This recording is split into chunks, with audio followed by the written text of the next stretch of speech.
Magandang araw po sa inyong lahat. Samahan niyo kaming alamin ang buhay ng tatlong senior citizen na nagpaabot sa atin ng kanilang munting pangarap. Simulan natin ang ating programa sa storya ni Tatay Manoy na nakatira sa Bagong Pag-asa, Quezon City. Marami ang ipinagpapasalamat ni Tatay Manoy sa Diyos mula nang maintindihan niya ang kahalagahan ng buhay. Isang pagkakataon na nagturo sa kanya kung paanong maging responsableng haligi ng tahanan.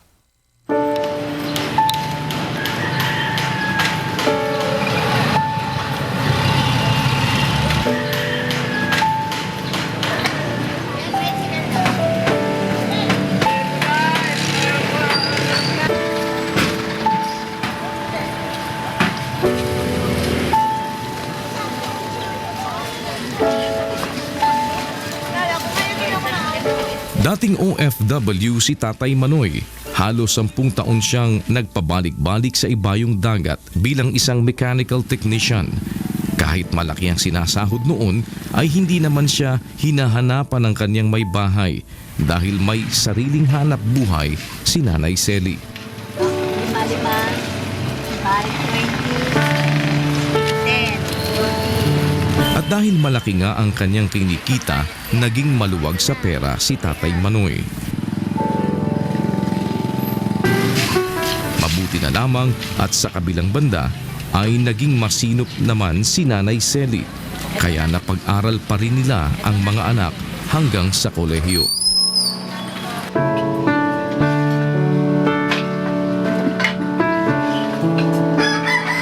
Maalwan kami dati kasi nagtatrabaho ako sa bus company, Manila Transit. Malaki ang sweldo. Tsaka naano ko yung pangangailangan namin lahat. Maski hindi magpadala ng pera yung asawa ko, okay lang.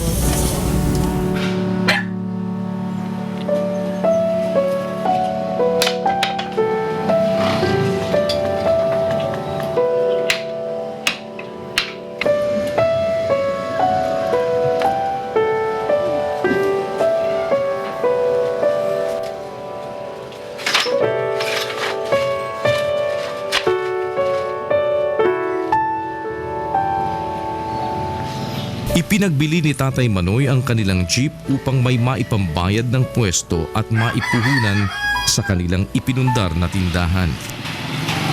Nagmindahan po kami.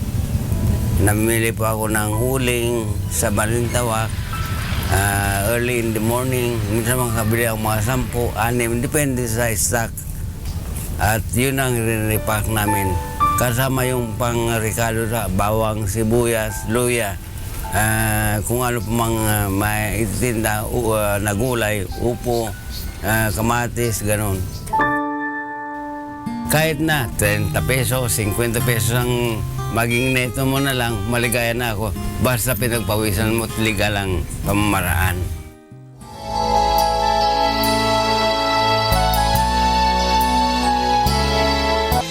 Taong 1989 pa nang magsimulang magtinda si Nanay Sally. Matanda na siya ngayon, subalit plano niyang magpatuloy hanggat kailangan ni Tatay Manoy ng katuwang sa hanap buhay.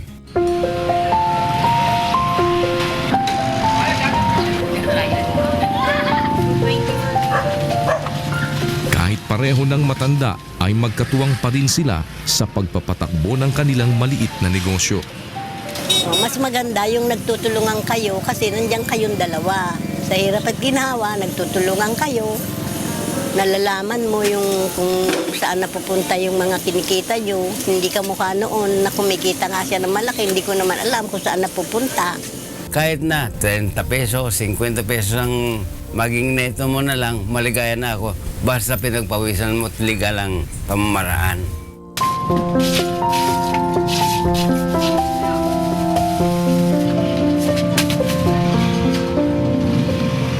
Likas sa mag-asawang Manoy at Sally ang pagiging masipag kahit nasa liebo 70 na ang kanilang edad. Kung hindi ko ugali yung nakaladang kamay na naghihintay na lang ng bigay. Gusto ko yung pinagpapaguran ko.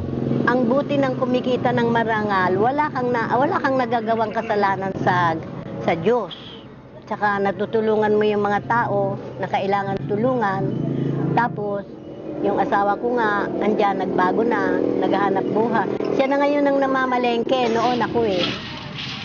May naipundar noon si Tatay Manoy na ari-arian sa Rizal, subalit kanya rin itong ipinagbili upang manirahan muli sa Quezon City. Mabuti sana ang buhay sa Rizal, subalit mailap ang hanap buhay doon para kay Tatay Manoy.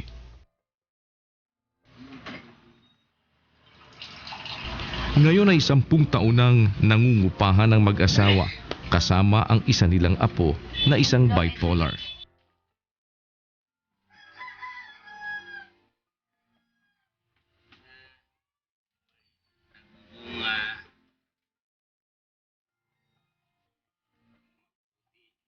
Na nagbubunga ng kabuting loob para makamit ang minimiti itong pag-uugali.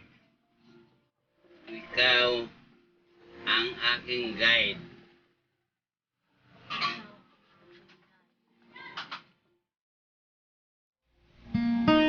Ang munting pangarap ko lang, magkakuha ng konting bike sa kayong sidecar. Oh, ganyan, no?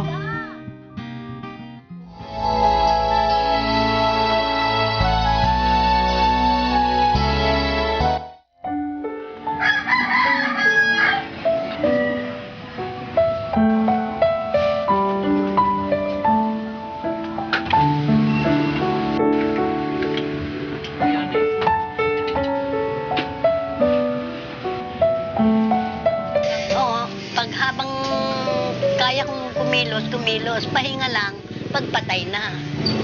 Yun ang ano ko. Dapat mahalin mo yung hanap buhay mo para masaya ka. Para walang hassle, kailangan kung ano yung ginagawa mo, mahalin mo. At ituon mo yung sarili mo doon. Sa tulong ni Lord. Kung tutuusin ay sapat naman para sa kanilang mag-asawa ang kanilang kinikita sa pagtitinda. Subalit may pagkakataon na sila pa ang pinupuntahan ng kanilang mga anak upang hingan ng tulong. Nais din sana nilang makapag-ipon para sa pagpapagamot sa kanilang apo na may sakit. Dahil dito, minabuti ni Tatay Manoy na sumulat sa munting pangarap upang humiling ng maaari pa nilang pagkakitaan.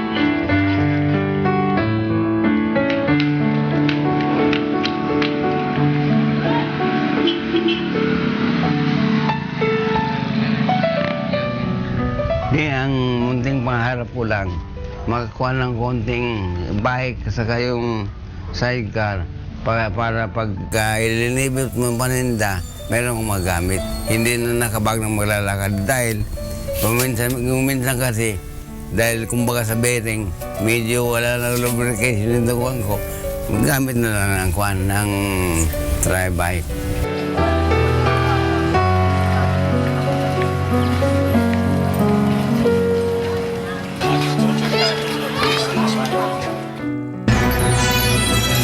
Wala ng konti, bugbog.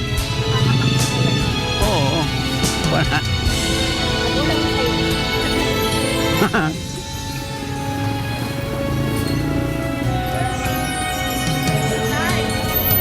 Oh, ganyan, no? Makanta sa puso mo, ito'y laging laman. Magandang araw pong muli sa lahat ng ating mga taga-subaybay.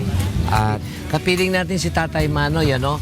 At sa kanya pong kahilingan sa Munting Pangarap program kay Kuya Daniel ay ipinagkakaloob po sa inyo ngayon, Tatay Manoy, ang inyo pong kahilingan kay Kuya Daniel. Ano po ang masasabi ninyo kay Kuya Daniel na sa araw na ito ay tatanggapin nyo ang inyong kahilingan? Lubos po akong nagpapasalamat, una sa Diyos, pangalawa sa paglingap sa pamagitan ng Brother Eli at Brother Daniel, na hindi namin sukasakalay na likas sa kanilang puso ang paglingap. Ito po ang aking asawa. Opo, si Tatay Manoy ay ang hanap buhay po ay nagtitinda-tinda sila dito sa subalit inakala niya na mas makatutulong sa kanilang mag-asawa ang pagkakaroon po ng inyong ganitong cart. kailan nyo po ba hiniling kay Kuya Daniel na magkaroon kayo ng sariling cart? Noon pong ano yan, 6 months. 6 months na po. Ayan. At salamat po sa Diyos at sa araw na ito nga po, tatanggapin ni Tatay Manoy at ng kanyang may bahay ang kanyang munting kahilingan kay Kuya Daniel, ang pagkakaroon ng cart na magagamit din sa pagtitinda-tinda pa. Salamat po sa Diyos. Pangarap ko'y makakamtan masisiyahan. Dun sa ating mga taga-subaybay, ano pong masasabi niyo po kay Brother Eli at ngayon po ay tatanggapin ninyo na nga itong inyong kahilingan? Brother Eli, maraming salamat po sa paglingap ninyo sa amin. Ayan. Ayan. Tanggapin din po ninyong mag-asawa, Tatay Manoy, ano, ang inyong galing po kay Brother Eli ito, dagdag puhunan pa po Salamat po. para magamit pa ninyo sa pagpapatuloy ng inyong munting hanap buhay na ito. Dalangin po natin sa Panginoong Diyos na sana mapagyaman nyo, mapalago ninyo at hindi lang kayo ang matulungan ng inyong mga mahal sa buhay, kundi makatulong din sana kayo sa ibang taong nangangailangan pagdating ng araw. At muli po ay ipinagpapasalamat din ng buong grupo ng Munting Pangarap ang patuloy pong pagkasangkapan ng Panginoong Diyos kay Kuya Daniel sa kanyang programang Munting Pangarap upang abutin ang marami nating mga kababayan kagaya po ng mag-asawang ito, si Tatay Manoy at sa lahat ng kanyang mga mahal sa buhay. Mula po dito sa Bagong Pag-asa, Quezon City, nagpapasalamat tayo muli sa Panginoon at lagi nating tatandaan ang Diyos ang lagi nang tumutulong sa atin sa lahat ng ating mga pangangailangan. Salamat po sa Diyos. Salamat po sa Diyos. Munting pangarap. Pagka ito po yung nagbunga, siguro hindi lang po ito na di padyak, baka di motor pa. Kali nga pong yumabong, pipili na ako ng karapat-dapat na mabigyan ng tulong. Mapapasayo ang munting pangarap.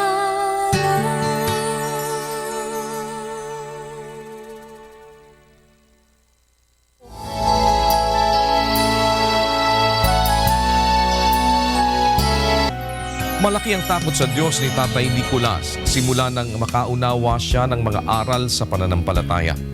Ito rin ang dahilan kaya patuloy siyang naghahanap buhay sa lansangan, magampanan lamang ang obligasyon ng isang mabuting padre de pamilya.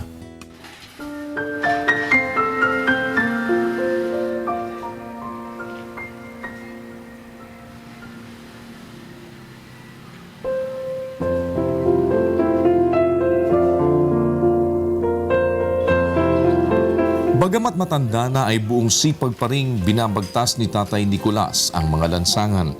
Nagbabaka sakaling may bibili sa mga inilalako niyang gamit pambahay. Nasanay na po ako na halos 20 lang po sa 20 taon din ang aking hanap buhay sa Batangas. Ngayon yung amo ko na nagpapalako pa sa iba, sa mga malalay sa Davao, sa Bisaya, hindi ko na gusto sumama. At mahirap po maglakad yung mga kabundukan ng nilalakuhan. Hindi ko na kayang makit sa mga bundok.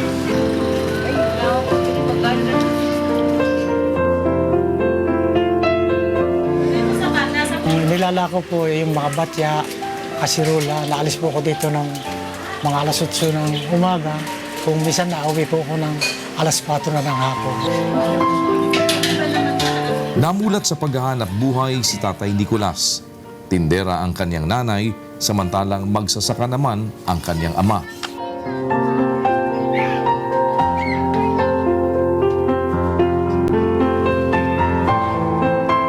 Maipagmamalaki ni Tatay Nicolas na galing sa sariling pawis ang ipinantataguyod niya sa kanyang pamilya. Walo kaming pamilya. Isa lang po naghahanap buhay sa amin. Yung aking anak naman, nagtrabaho sa pabrika, natigil naman. Naghahanap uli ho ng trabaho. Yung aking manugang lang sa kasalukuyan, siya naghahanap buhay. Mahirap man sila at hindi man normal ang bunso niyang anak. Nagpapasalamat pa rin si Tatay Nicolas dahil napalakin niya ang mga ito sa malinis na paraan.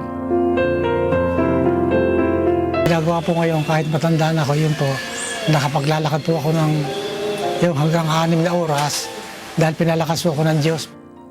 Kasalukuyang nakikitira sina Tatay Nicolas at asawang si Nanay Norma sa kanilang panganay na anak. Upang kahit paano ay makatulong sa mga gastusin sa bahay, nagsisikap pa rin makapaglako si Tatay Nicolas kahit pa maliit lamang ang kanyang kinikita.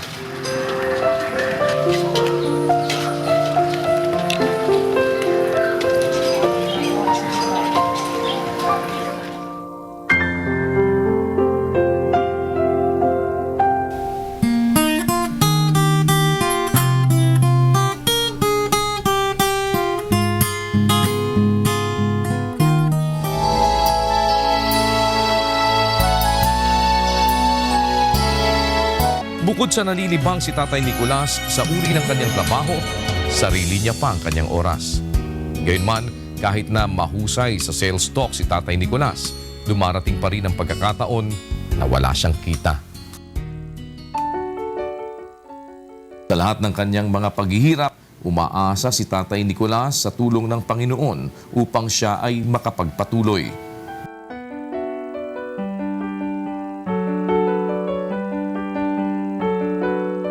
Mabuti na lamang at may kabiyak siya na tulad niya'y kontento rin sa simpleng buhay.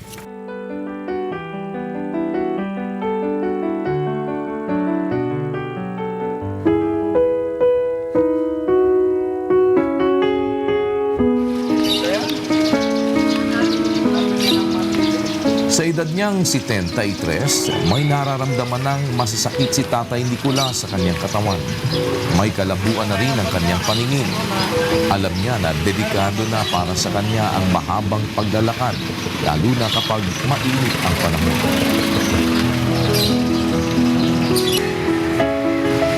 Dahil nga sa edad ni Tatay Nicolas, may mga nagpapayo sa kanya na magtinda na lamang sa harapan ng kanilang tahanan.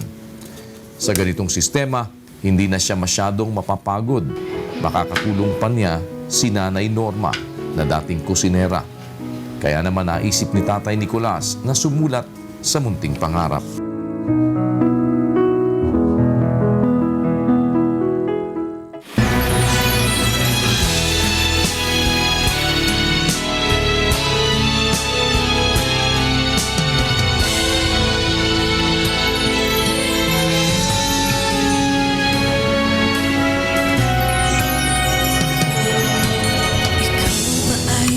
Kumusta po? Tanghali po. Makanta. Magandang tanghali po. Puso mo ito'y laging laman. Magandang araw pong muli sa inyong lahat. Muli po, kapiling po natin si Tatay Nicolas at sa pagkakataong ito, nalaman natin na yung kanyang request kay Kuya Daniel at kay Brother Eli ay magkaroon siya ng puhunan para sa pagtitinda-tinda. Tatay Nicolas, sa araw pong ito, tatanggapin ninyo ang inyong dagdag puhunan para sa inyong iniibig na maging sariling hanap buhay sa kabila ng naitaguyod na ninyo ang inyong mga anak. At ano po ang masasabi nyo po na sa araw na ito tatanggapin nyo ang inyong kahilingan? Una sa lahat po, nagpapasalamat ako sa ating Diyos. At sa proyekto ni kapatid na Eli Soriano, Daniel Rason, baka mga ako'y matanda na sa laman, ako po ay 73, naglalakad na po 74. At ano pong masasabi nyo ngayon kay Kuya Daniel at ipinagkakaloob niya sa inyo ngayong araw na ito ang inyong munting pag-iumpisahan ng hanap buhay? Salamat po, una po sa Diyos at sa inyong proyekto para sa aming mga kapuspalan at hari na makatulong din kami. Yan, Tatay Nicolas, ano ba ang inyong naiisip na gawin ngayon? Dahil hindi na kayo pwedeng magbitbit ng mga aparador, noong mga kama, at saka mga cabinet. Kasi yun ang binibitbit ng iba para isang di lang ay malaki-laking pera. Pero kahit naman kula-kulambo lang at kumot, di nyo na rin kayang maglakad ng malayo. Paano nyo iniisip na mag-umpisa ng hanap buhay? Ang bala ko po ay magtayo ng lamisa sa amin. Ang misis ko naman, naging kusinera po ng Inche. Marunong siya magluto ng kakaining ulam, lumpia, kaining pangminandal, yung fishball. Balak po namin magtayo doon ng lamisa sa aming harapan at napakarami pong nadaan doon taga-subdivision. Magtatayo kami ng maliit na tindahan. Ayan, Tatay Nicolas. At bukod po dito, kasama din itong munting cart na ito para sa inyo po. Ito po ay sa inyo na rin. Tulak-tulak na kariton kahit sa harap ng bahay ay may kumpleto na yan, may kawali na pwede nyo pong magamit na. Ayan, Tatay Nicolas, sa inyo na rin po yan. Yan po ang ipinagkakaloob ng Munting Pangarap program kay Tatay Nicolas alinsunod sa kanyang kahilingan. Opo. Maraming salamat sa ating Diyos na pinaglilingkuran. At sa po rito, may kapatid na El Soriano, Daniel Rason, na nakatulong sa amin kahit matatanda na kaya pa namin maghanap buhay. Munting pangarap mo'y iyong makakalimutan. Kilig ng puso may katapat. Kahit kami mga senior na, kayang-kaya pa namin tumulong. Ayan, nabanggit niyo po, si Brother Eli Soriano ay totoo namang hindi naman po kailan nagpapabaya. Pinararating po din niya at ipinagkakaloob sa inyo ang dagdag puhunan pa pong ito, Tatay Nicolas, para sa inyong munting hanap buhay na pag-uumpisahan. Ano pong masasabi niyo kay kapatid na Eli? Maraming salamat po sa tulong niyo ito. At luwi po ng Diyos na ito'y mapakarami po at makatulong naman ako sa mga kapatid kong matatanda na rin na gusto maghanap buhay. Salamat unay sa Diyos at sa inyong mga proyekto na pinakamalaking biyaya sa amin ng Diyos. Itong tulong niyo. Kaya po, pagkaroon ng Diyos na kami maging matibay. Salamat po sa Diyos.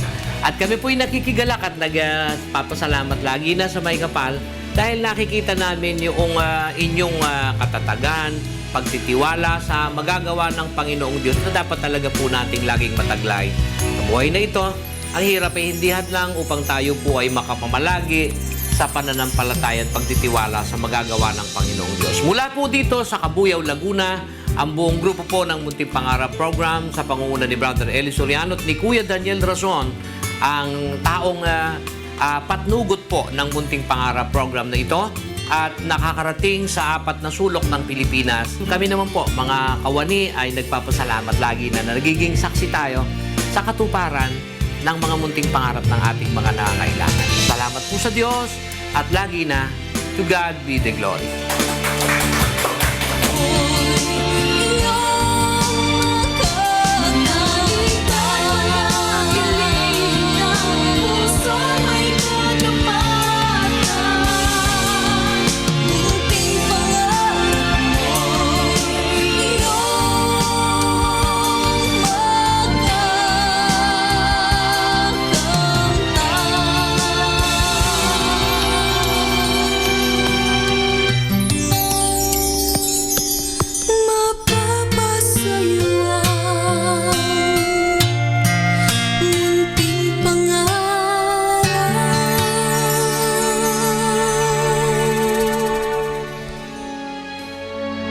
Hindi tulad ni na Tatay Manoy at Tatay Nicolas na may mga katuwang pa sa buhay, si Nanay Nati ay 2 taon ng byuda. Bago pa man yumao ang mister, ay likas ng masipag sa paghahanap buhay si Nanay Nati. Sa katas ng lumpia, wika nga, ay napag-aral niya ang kanyang anak.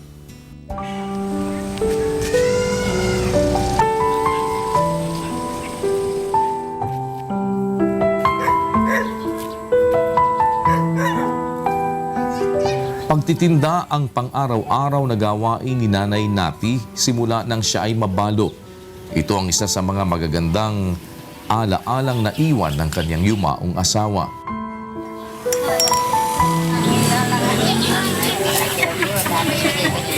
Sa pagtitinda ay naitaguyod nila ang kanilang mga anak. Nagsimula mo na palumpia-lumpia, okoy, tsaka yung itlog na Pinoy. Yan ang malakas noon. Nung dumami ng mga nagtitinda, medyo humina-hina na rin. At saka siya nga rin, hindi na rin niya kayang maglako dahil nagkasakit na siya noon. Taong 2007, napilitan ng pamilya ni Nanay Nati na bumalik sa Pampanga dahil sa paglubha ng kalagayan ng kanyang mister hanggang sa tuluyan itong bawian ng buhay noong 2014.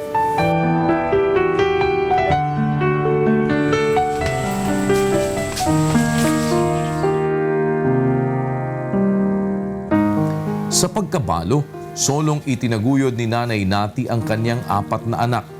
Napagtapos niya ang mga ito sa high school at isa sa mga ito ay pinalad pang makapagtapos ng 2 taong kurso sa kolehiyo.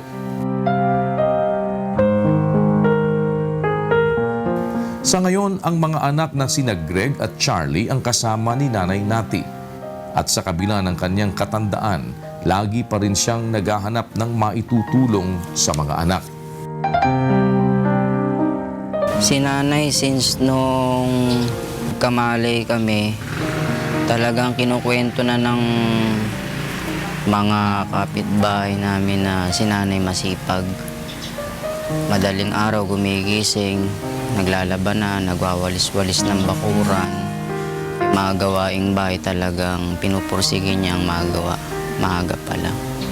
Tapos noon yung tungkol doon sa ginagawa naming business na pagtitinda ng lumpia, halos yung karamihan ng sinana yung gumagawa.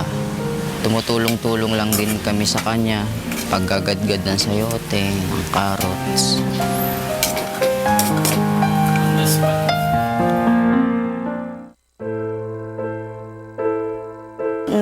Sobrang na kasing init noon.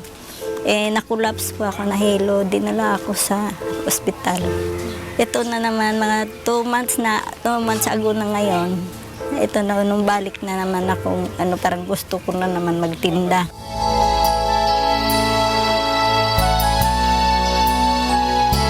Isang simple at mapagmahal na ilaw ng tahanan si Nanay Nati. Patuloy ang paghahanap niya ng paraan upang maibigay ang pangangailangan ng kanyang mga anak.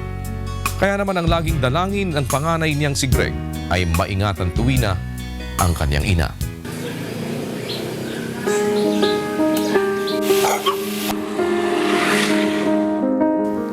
Ginawang libangan ni Nanay Nati ang paghahanap buhay. Nalilimutan niya anuman ang problema sa tuwing siya ay abala sa kanyang hanap buhay. Ang maglako ng hanger, payong, doormat at bedsheet na pasan-pasan niya mula alas 10 ng umaga hanggang alas 4 ng hapon.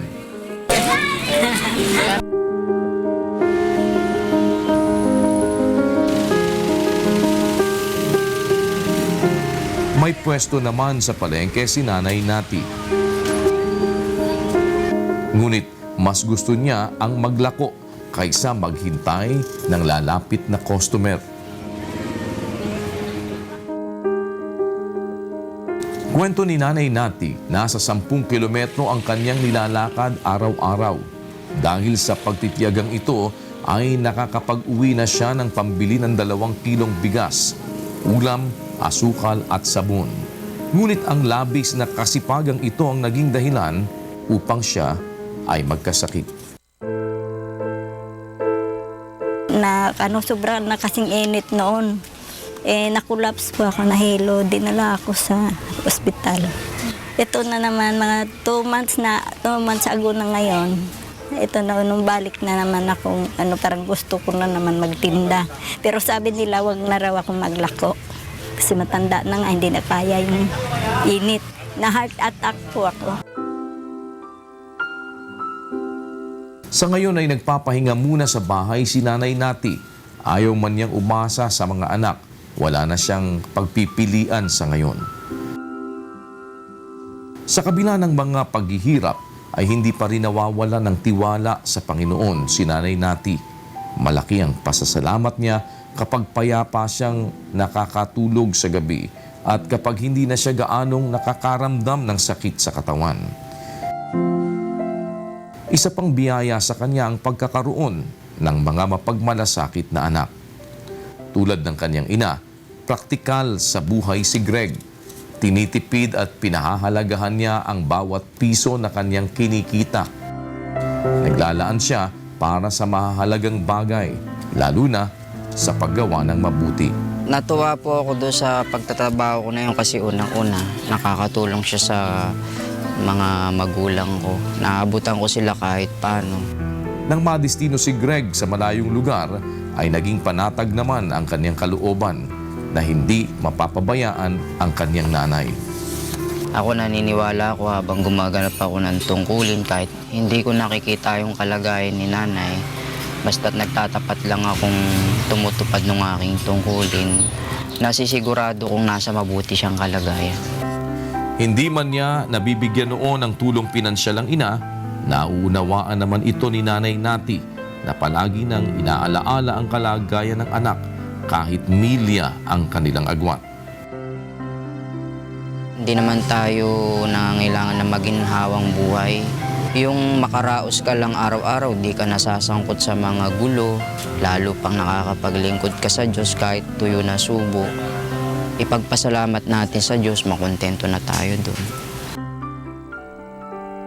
Igalang natin yung ating mga magulang, lalo na kapag nagtuturo ng mga bagay na pang Panginoon, ikabubuti naman natin. Yun kasi pangpahaba ng mga kaarawan ng ating buhay, sinasabi sa Biblia.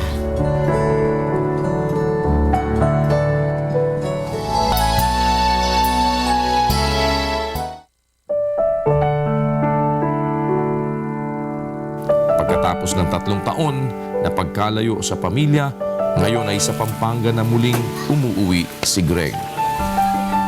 Awa naman po ng Diyos. Hanggang ngayon, matibay pa rin po yung samahan namin bilang nanay ko po siya. Pinagpapasalamat ko po sa Diyos yun na binigyan din po ako ng Panginoon ng mabait na magulang na galing sa Kanya. Igalang natin yung ating mga magulang, lalo na kapag nagtuturo ng mga bagay na pang Panginoon, ikabubuti naman natin. Yun kasi pangpahaba ng mga kaarawan ng ating buhay, sinasabi sa Biblia.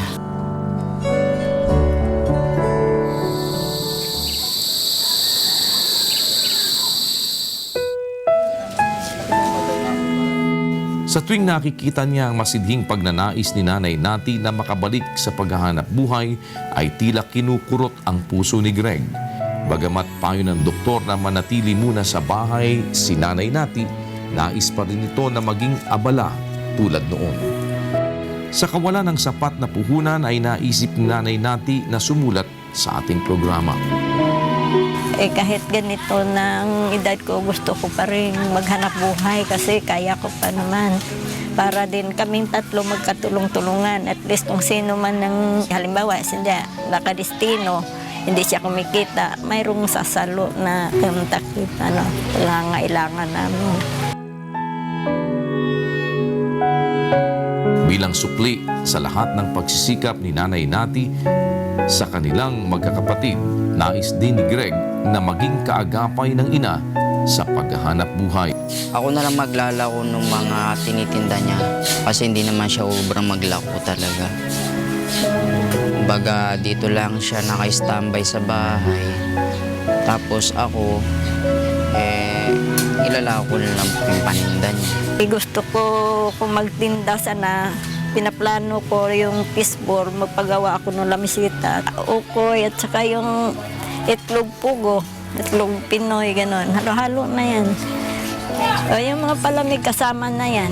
Kasi pag kumakain sila, siyempre mayroong palamig.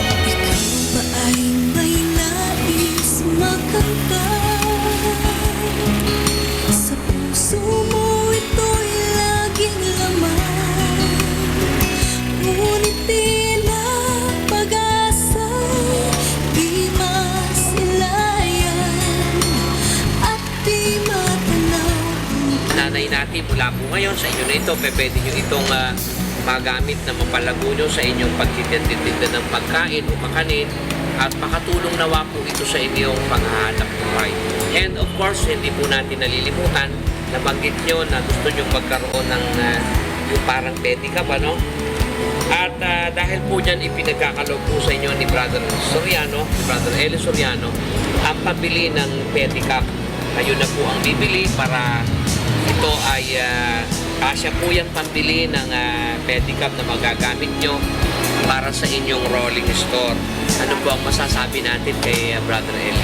Maraming salamat mula sa Diyos at sa kanila kung dalawa ng tao. Mahirap na natutulungan. Salamat po sa Diyos, kapatid natin, at nandyan po kayo para sumubaybay sa amin talaga. Salamat po sa Diyos. Ayan, at dalangin po namin, Nanay Nati, Greg, na ang munting negosyo nito na pasisimulan nyo sa araw na ito, na ibinigay po sa inyo ng Munting Pangarap Program ni Kuya Daniel Rason, ay makatulong sa inyong lubos at sana loobin ng Panginoong Diyos po na hindi lamang naman kayo ang makinabang, kundi mapalago ninyo, at pagdating ng araw ay makatulong din naman tayo sa mga kagaya ninyo na nangangailangan ng tulong sa panahon. Mula po dito sa Bacolod, Pampanga, sa lahat ng ating mga kababayang kabalet, kami po ay nagpapasalamat lagi na sa Panginoong Diyos sa pagkakaroon po natin ng pagkakataon maging saksi sa pag-abot ng programang Munting Pangarap sa ating mga kababayang nangangailangan sa pamamagitan nga po ng pagkasangkapan ng Panginoon kay Brother Eli Soriano na ang programang Ang Dating Daan, at kay Kuya Daniel Rason na siya naman pong taong nasa likod ng programang Munting Pangarap. Salamat po sa Diyos at sa ngalan po ng lahat ng mga kawani ng Munting Pangarap Program, lagi po natin sinasabi, salamat sa mga kaluluwang naaabot po natin, at salamat sa mga taong kagaya po ni Brother Eli at ni Kuya Daniel na may malaking pusong abutin tayo sa ating mga pangangailangan. Lagi na po nating tatandaan, ang pagtitiwala sa Panginoon ang pangunahin sa lahat. God be the glory. Salamat po sa Diyos.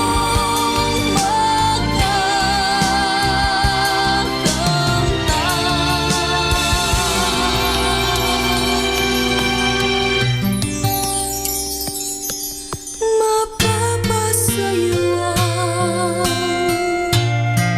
munting pangarap.